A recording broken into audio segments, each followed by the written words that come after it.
Yo les gars, j'espère que vous allez bien. Bienvenue dans cette review en retard du chapitre 248 de Jujutsu Kaisen que je ne comptais pas faire. Il y a 2 semaines, j'avais pas mal de retard et je me suis dit bon, je me rattraperai pour le chapitre 249. Mais j'ai reçu pas mal de messages en me disant mec, t'as oublié une review, mec, tu es en retard, mec, est-ce que t'as arrêté les reviews Jujutsu Kaisen? Donc voilà, il y a une communauté qui est là sur cette chaîne pour cela et je ne vous trahirai pas, je ferai cette review. Les premiers spoilers sortent demain, on est un petit peu au climax, non seulement de l'arc, mais peut-être même de la série. Et bien sûr que j'ai des choses à dire sur le traitement du personnage de Sukuna, mais pas seulement, et c'est sur ça que je vais un petit peu donner mon avis qui va être croustillant et peut-être pas dans la lignée des autres revues que vous avez l'habitude de voir chez mes concurrents. Et c'est très certainement pour cette raison qu'on me demande de la faire.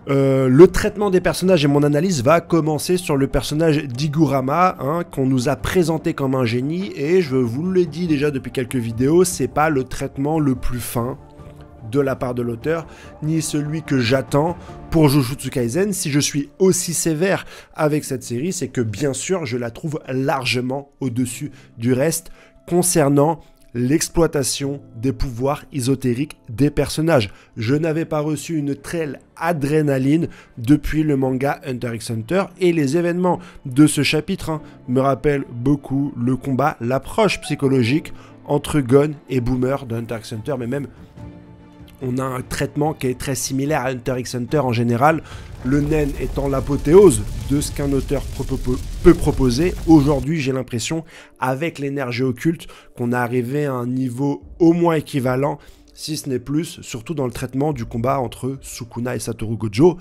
Je vous l'ai dit depuis presque un an.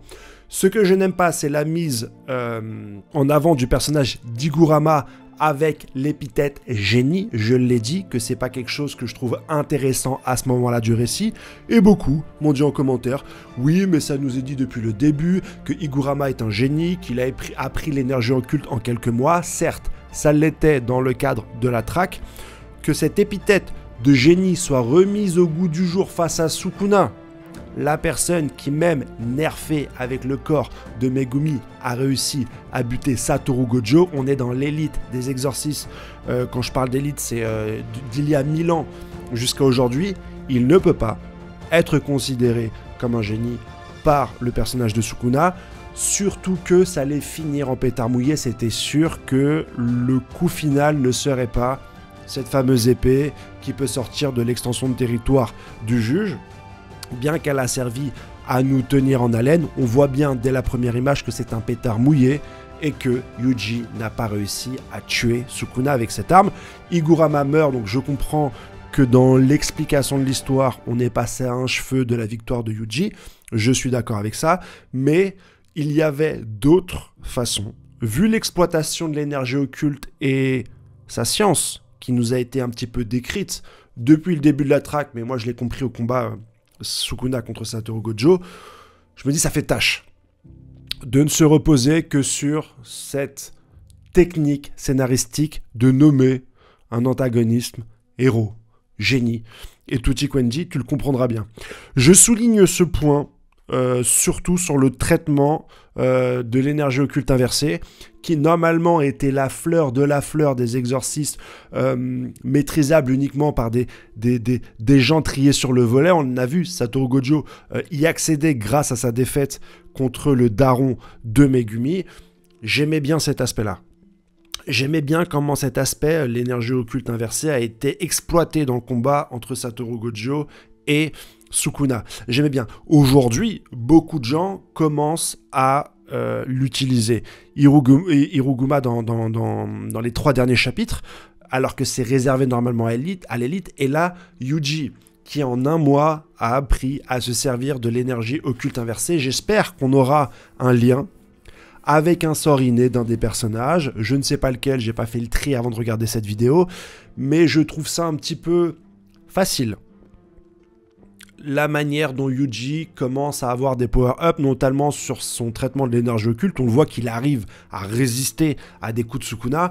Ce qui était bien dans le combat entre Sukuna et Satoru Gojo, c'était que à chaque coup, vu la puissance des deux personnages, ça pouvait être létal, ça pouvait être décisif. Et ils passent à côté de la mort à chaque fois qu'ils échangent des coups. C'est ça que j'aimais bien. Aujourd'hui, Sukuna, il sort un double dissection dans la tronche de Yuji. Celui-ci l'encaisse. Et ça, c'est problématique. Jujutsu Kaisen reste très certainement, de l'année dernière et de cette année, l'œuvre que j'ai le plus appréciée. Ça ne va pas... Mon avis que je vous donne là, ça ne va pas entacher toutes les bonnes choses que je pense de ce manga. Et je pense que ce manga va servir d'autres mangas, va inspirer d'autres mangaka d'aller explorer un petit peu une vraie énergie occulte, un vrai exercice de recherche dans les pouvoirs ésotériques qu'on crée dans un manga. On est bien loin de One Piece, de Naruto, de tout ce que j'ai pu lire, mis à part Hunter x Hunter, je vous le dis encore. Donc, quand on voit un petit peu une irrégularité ou une facilité scénaristique aussi grande que celle-ci, eh bien, je la souligne. C'est tout ce que j'ai envie de dire, c'est que ça me sort un peu du récit, c'est normal, et je le souligne, j'attendais mieux que ça. C'est un exercice difficile de faire affronter tous les exorcistes envers Sukuna, un démon aussi puissant, presque un Deus Ex Machina qui revient à la vie, qui a récupéré son corps, qui déjà a battu le Deus Ex Machina de son époque avec un corps nerf par celui de Megumi. C'est très compliqué.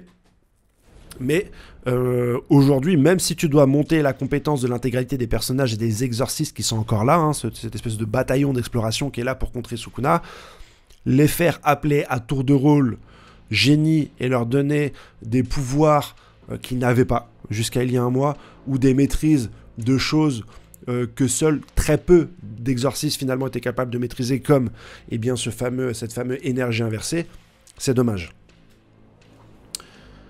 Du côté de Sukuna, on nous explique qu'il y a un revirement de situation au niveau de sa mentalité. Ça, je peux le comprendre. Comme il a partagé le corps de Yuji, je peux comprendre qu'il soit un peu plus précis au niveau de l'empathie, qu'il soit maintenant capable de comprendre ce que peuvent être les motivations de personnages qui n'ont pas sa puissance, etc. C'est plutôt bien fait. Ça va servir un petit peu à faire descendre de son trône le personnage de Sukuna, puisqu'on va peut-être l'amener vers une défaite dans ce manga, même si j'aimerais que le dernier coup de génie d'Akutami, puisqu'il doit finir son manga cette année, ça serait de faire gagner l'antagoniste. C'est jamais arrivé, je crois, même pas dans Death Note, en tout cas pas dans les mangas shonen qu'on a l'habitude de lire, Hunter x Hunter, Naruto, Bleach, One Piece, etc. C'est des choses qu'on n'avait jamais vues, donc moi je trouve ça intéressant que pour la première fois dans un shonen, on puisse voir un méchant, un antagoniste, gagner de but en blanc, écraser l'espoir, la volonté des héros, des protagonistes, des personnages. C'est quelque chose que j'aimerais voir. Mais avant cela, il reste quand même un dernier combat qui semble pouvoir être équilibré, sans qu'il y ait des nerfs ou des raccourcis scénaristiques. Le plus simple exemple, c'est que Yuta maîtrise déjà l'énergie inversée. C'est même un qui la maîtrise le mieux, et ça nous est dit depuis longtemps. C'est un génie, et ça nous l'est dit depuis longtemps. C'est pas un génie depuis son affrontement contre Sukuna. Donc je suis impatient de voir ce combat. On apprend sur le chemin que Kenjaku est complètement mort. J'aime bien ce genre de mort non théâtrale d'un personnage qui était central à l'intrigue. Kenjaku, c'est lui qui a façonné la traque. C'est à cause de lui qu'on est tous ici. Et le fait qu'il soit mort simplement sur 1 ou 2 pages, après, de toute façon, un tour d'honneur, que j'ai trouvé ça assez intéressant sur le combat contre Tabaka, je trouve ça bien qu'on n'en fasse pas des caisses. Et que celui-ci semble réellement mort. Il est mort techniquement selon les règles de la traque. C'est une autre façon de nous dire qu'il est mort. C'est pas l'auteur, c'est pas les personnages du manga. L'auteur n'a que très peu d'options pour nous prendre à contre-pied, puisque c'est la règle même de la traque qui condamne le personnage de Kenjaku, puisque son assurance se matérialise et se dirige vers Sukuna. Sukuna qui décide un petit peu de suivre ses desseins et de finalement invoquer cette espèce de monstre gargantuesque qui serait hors de limite de l'imagination de Kenjaku et qui devrait être normalement très puissant. Ça servirait de joujou au personnage de Sukuna, on le savait, un petit peu attiré vers les adversaires puissants. Donc de ce côté-là, au niveau scénario, pour moi, on ne dérogue pas du caractère principal des personnages et de leur vision pour l'œuvre. En tout cas, c'est ce que j'ai envie de dire. On devrait avoir une très belle bataille, rythmée sur 3 encore ou 4 chapitres, et c'est après cela uniquement qu'on verra, très certainement, la finale entre Yuji et Sukuna, en tout cas c'est ce que je pense, vers qui l'auteur va tendre sa plume et donner sa victoire. Sukuna d'un côté, un Yuji dopé au pouvoir du scénario de l'autre. L'auteur pourrait amener son œuvre à un niveau stratosphérique qu'aucun autre auteur du Jump n'a réussi à atteindre, selon moi. Si, et seulement si, il décide d'aller jusqu'au bout. Pour le personnage de Yuta, je pense qu'on va être sur de la force physique contre de la force physique. On n'ira pas sur vraiment un combat technique. Même si je vous cache pas que j'aimerais beaucoup que l'auteur se triture les méninges pour nous faire une confrontation aussi belle que celle qu'on a pu avoir entre Satoru Gojo et Sukuna. Pour ceux qui pensent que Satoru Gojo risque de revenir parce que le petit frère de Mei Mei arrive à déplacer les corps et à déplacer celui de Gojo, eh bien gardez la pêche. Nous ne sommes pas du même camp, même si nous lisons le même manga. Comme dit une célèbre phrase, on a le même maillot, mais on joue pas forcément au même sport. Je sais pas, on a la même passion, mais on n'a pas le même maillot. Je me rappelle plus. Enfin, t'as compris l'idée. N'hésite pas à t'abonner, merci pour tous ceux qui ont réclamé cette review Jujutsu Kaisen. J'ai essayé de vous dire comme ça de tête ce que m'inspirait ce chapitre. Passez une excellente journée, puis demain on a les spoilers, donc profitons-en. Voilà. Passez une excellente journée, abonnez-vous bien sûr, et ciao bye bye les amis.